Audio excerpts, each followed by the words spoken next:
नमस्कार दोस्तों बिहार में बड़ी उथल पुथल मची हुई है। सियासी हलचल बहुत तेज है।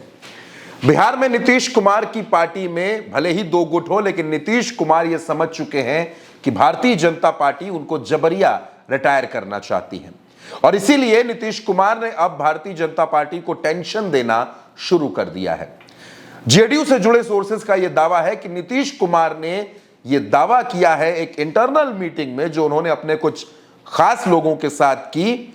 उस बैठक में उन्होंने कहा कि हम 105 सीटों पर विधानसभा चुनाव लड़ेंगे। 105 सीटों पर। पिछली बार नीतीश कुमार 115 सीटों पर चुनाव लड़े थे। इस बार उन्होंने थोड़ा लचीला रुख इख्तियार कर लिया और उन्होंने कहा कि 105 सीटों पर चुनाव लड़ेंगे, लेकिन 105 से एक भी सीट कम नहीं होगी। जबकि बीजेपी ये चाहती है, भारतीय जनता पार्टी ये चाहती है कि नीतीश कुमार 75 से 80 सीटों पर चुनाव लड़ें।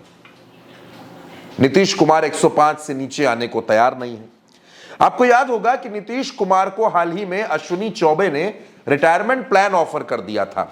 नीतीश कुमार को वो उप प्रधानमंत्री बनाने की वकालत कर रहे थे और इसी के बाद जेडीयू तिलमिला गई थी। जेडीयू के प्रवक्ता नीरज कुमार ने कहा कि अमित शाह खुद पटना आकर इस बात का ऐलान कर चुके हैं कि नीतीश कुमार के नेतृत्व में, नीतीश कुमार के चेहरे पर बिहार का विधानसभा चुनाव लड़ा जाएगा। ऐसे में इस तरीके की बातें बड़ी बेमानी है।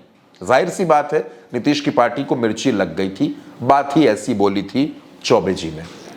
लेकिन अब नीतीश कुमार की पार्टी साफ तौर पर 105 सीटों पर चुनाव लड़ने का मन बना चुकी है, क्योंकि नीतीश ने बड़ा नुकसान उठाया है भाजपा के साथ आने का। वक्फ बिल के मसले पर पार्टी में लगभग विद्रोह की स्थिति हो गई। सैकड़ों इस्तीफे नीतीश की पार्टी में हुए। नीतीश की पार्टी के नेता सुप्रीम कोर्ट तक पहुंच गए, जहां वो वक्फ कानून का विरोध कर रहे थे। लेकिन नीतीश ने इन सब की परवाह किए बिना मोदी जी का साथ दिया। उसके बाद क्या हुआ? उसके बाद एक बैठक होती है हाल ही में पटना में। उस बैठक में बीजेपी के तमाम नेता हैं, दोनों डिप्टी सीएम हैं, प्रदेश अध्यक्ष हैं, ललन सिंह और संजय झा हैं, लेकिन नीतीश कुमार उस मीटिंग में नहीं बुलाए गए। अब कहा यह जा रहा है कि नीतीश कुमार ये मन बना चुके हैं कि 105 सीटों पर चुनाव लड़ना है। दोस्तों, आज की तारीख में नीतीश के पास 45 विधायक हैं और नीतीश ये चाहते हैं कि किसी भी कीमत पर नीतीश कम से कम 65 से 70 सीटों पर चुनाव जीतना चाहते हैं।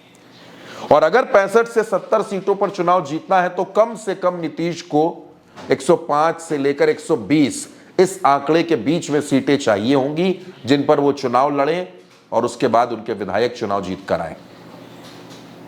क्योंकि दोस्तों, नीतीश इस बात को बखूबी जानते हैं। नीतीश सियासत के मंझे हुए खिलाड़ी हैं। नीतीश को पता है कि भारतीय जनता पार्टी उनका कैसे नुकसान कर सकती है। नीतीश को पता है कि अगर नीतीश कुमार की सीटें 40 से नीचे गई, 39, 38, 35 इस आसपास उनकी सीटें गई, तो भारतीय जनता पार्टी नीतीश कुमार को मुख्यमंत्री की कुर्सी से फौरन उतार देगी। नीतीश फिर मुख्यमंत्री नहीं रह पाएंगे। यह बात नीतीश कुमार जानते हैं और इसी वजह से नीतीश कुमार ने यह मैसेजिंग शुरू करा दी है कि 105 से कम सीटों पर कोई समझौता नहीं किया जाएगा। चिराग को कितनी सीटें देनी है, जीतन राम मांझी को कितनी सीटें देनी है, उपेंद्र को क्या देना है, यह भाजपा जाने। अगर भाजपा को इनको ज्यादा सीटें देनी है तो अपने कोटे से सीटें काटे और इनमें बांट दे, नीतीश कुमार को फर्क नहीं पड़ता।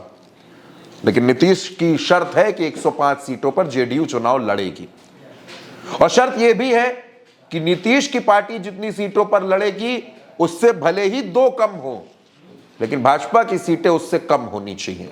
और भाजपा को यह लगता है कि भले ही 1 ज्यादा हो, लेकिन जेडीयू से हमारी सीटें ज्यादा होनी चाहिए। अब यह लड़ाई यहीं पर आकर फंस गई है, लेकिन नीतीश कुमार 105 सीटों पर अड़ गए हैं। 105 से कम पर नीतीश कुमार इस बार नहीं मानने वाले। तो दोस्तों, देखते जाइए बिहार में क्या कुछ होता है, क्योंकि बिहार में अब सीट शेयरिंग का झगड़ा शुरू हो गया है। एनडीए के अंदर एक नए तरीके का घमासान शुरू हो गया है। उल्टा चश्मा यूसी पर आज की इस खबर में इतना ही दोस्तों। फिर हाजिर होंगे जल्द ही किसी राजनीतिक खबर के पूरे विश्लेषण के साथ। बिहार की हर खबर के लिए आप जुड़े रहिए उल्टा चश्मा यूसी के साथ नमस्कार।